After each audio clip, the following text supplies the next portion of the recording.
ဒီနေ့အိမ်မှာအလွယ်တကူလက်ဖက်ထမင်းတုပ်စားပါမယ်။လက်ဖက်ထမင်းနဲ့တွဲစားဖို့အတွက်အရင်ဆုံးကြက်ဥကိုကြောထားလိုက်ပါမယ်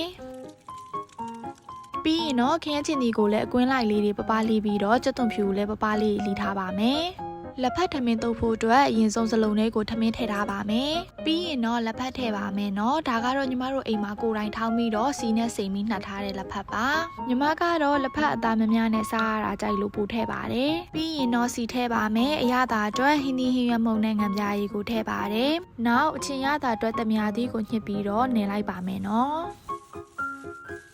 အရသာဝင်သွားအောင်တေချာလေးနှံ့အောင်နေပြီးရင်တော့မြည်ကြည့်ပါလိုအပ်ရင်လိုအပ်တဲ့အရသာကိုထည့်လို့ရပါတယ်နော်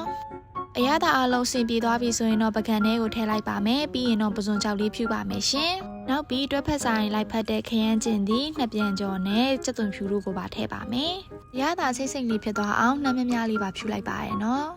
ဒါဆိုရင်တော့စိတ်စိတ်လေးနဲ့စားကောင်းတဲ့လက်ဖက်ထမင်းတုပ်လေးရပါပြီရှင်